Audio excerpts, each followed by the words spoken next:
बिस्मिल्लाहिर्रहमानिर्रहीम। Mohammad Atiq Gondal line marketing के platform से आपकी खिदमत में हाजिर हूँ।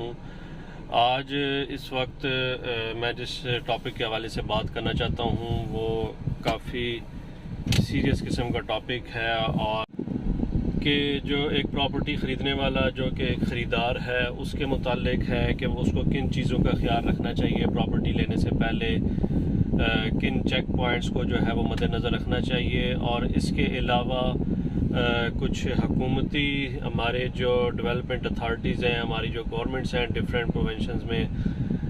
तो उनके हवाले से हैं कि उनका क्या फेलियर है और किस तरह से वो वहाँ के मौजूद हूँ नेस्ला टावर, जो कि मेन शाहराह फैसल पर नेस्ला टावर है, उसको सुप्रीम कोर्ट की तरफ से गैर कानूनी करार दिया गया है और उसको गिराने का हुक्म है। और आज मैं आपको इसकी लोकेशन बताऊंगा और इसके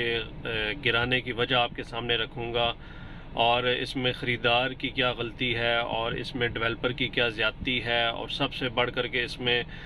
गवर्नमेंट की नालायकी, गवर्नमेंट का फेलियर और गवर्नमेंट अफसरान की जो ज़्यादती है आम आवाम के साथ जो की गई। ये नाज़रीन इस वक्त शाहराह फैसल के साथ ये सर्विस रोड आ रही है, जो कि सर्विस रोड आप देखते हैं कि जिसकी ठीक ठाक वहाँ पे चौड़ाई है, और आगे आने के बाद एंड पे ये सूरत हाल है। ये नेस्ला टावर की लोकेशन है कि देखें बिल्कुल ये नेस्ला टावर जो है वो, ये देखें नाजरीन, ये इसकी दूसरी साइड है, और ये इसका फ्रंट देखें कि प्रॉपर जो है वो रोड के ऊपर आ चुका है। सर्विस रोड बिल्कुल ख़त्म हो गई है इसके बनते बनते। और ये पुलिस की गाड़ियाँ आपको नज़र आ रही हैं कि पुलिस ने जो है वो इस टावर का मुहासरा किया हुआ है, और कुछ मीडिया के नुमाइंदगान भी यहाँ पे रिपोर्टिंग के लिए आए हुए हैं। ये इस टावर की बैक साइड बनती है।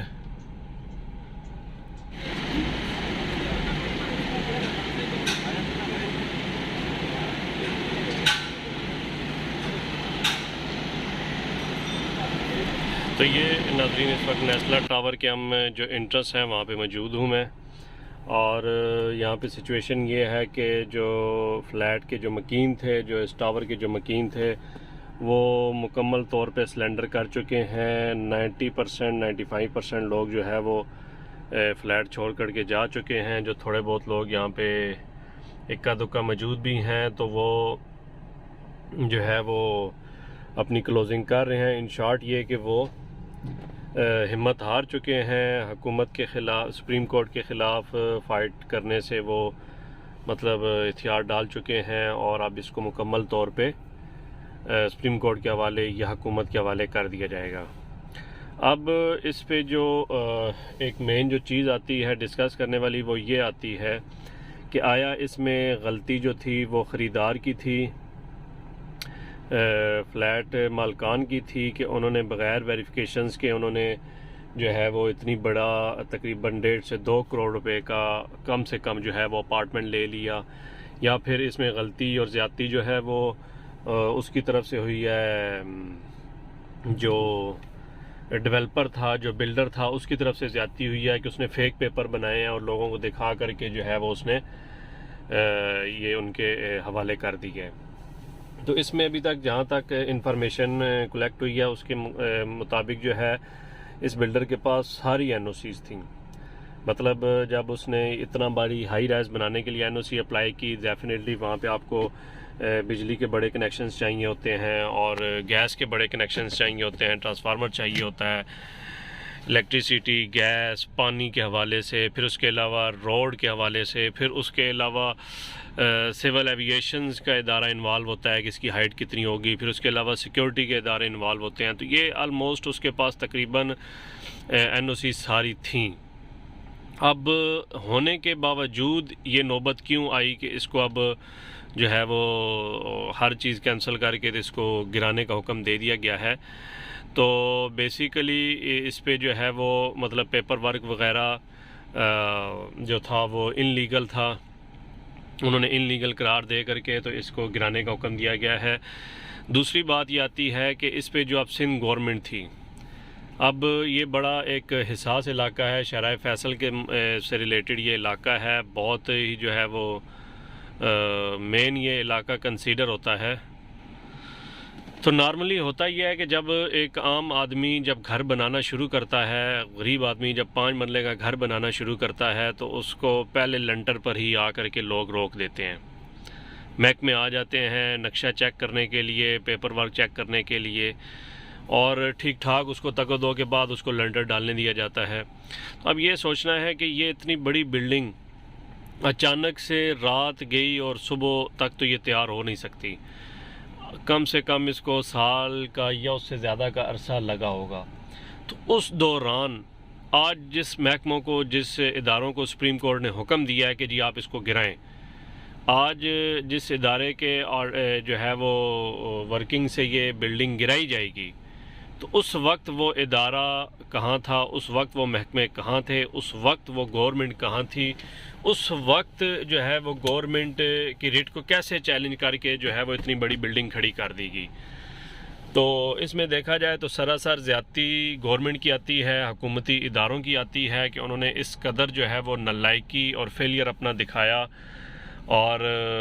जो है वो इतनी बड़ी बिल्डिंग खड़ी हो गई और लोग उसको ख़रीदने के लिए आ गए, लोगों ने ख़रीद भी लिया, लोगों ने रिहाइश भी इख्तियार कर ली,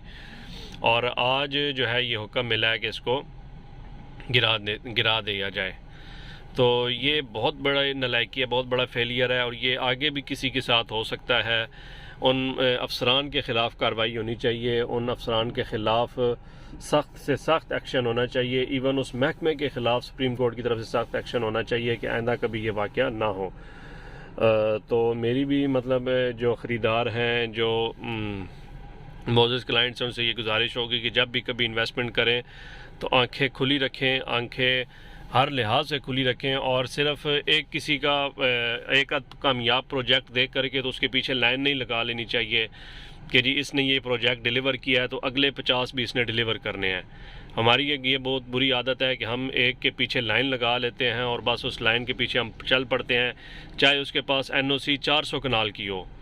और वो ज़मीन जो है वो 4000 कनाल बेच चुका हो, तो हम जनाब उसके पीछे लाइन लग के तो महंगे महंगे फॉर्म और फाइल्स उठा रहे होते हैं कि जी ये बहुत कामयाब प्रोजेक्ट है और ये बहुत जल्दी डिलीवर हुआ है। तो ये हमें हर प्रोजेक्ट की, चाहे इससे पहले वो 10 प्रोजेक्ट कर चुके हैं, हम 11वें प्रोजेक्ट पे भी उसको इतनी वेरिफिकेशन करनी चाहिए जितनी हम किसी नए प्रोजेक्ट की करते हैं। तो बेसिकली हमें भी जो है वो थोड़ा सा आंखें खुली रखनी चाहिए, थोड़ा चौकस रहना चाहिए। जब भी कभी हम इन्वेस्टमेंट के लिए जाएं तो हम ये ना देखें कि यार इससे पहले इसके 2 प्रोजेक्ट्स कामयाब हो चुके हैं तो ये भी प्रोजेक्ट इसका कामयाब ही रहेगा। तो हमें लाइन नहीं लगा लेनी चाहिए किसी भी डेवलपर पे पीछे, किसी भी सोसाइटी ऑनर के पीछे। हमारे यहाँ नॉर्मली ये होता है कि 400-800 कनाल की NOC होती है, 800 कनाल या 1000 कनाल अच्छे से जो है वो डेवलप किया होता है, और हम उसके पीछे लाइन लगा देते हैं, आंखें बंद कर लेते हैं और जो है वो उसकी ख़रीदारी शुरू कर देते हैं, महंगे महंगे फॉर्म लेना शुरू कर देते हैं, और उसके पास आगे ज़मीन भी नहीं होती। तो ये आज एक छोटा सा एक केस स्टडी आपके सामने रखा है। उम्मीद है आप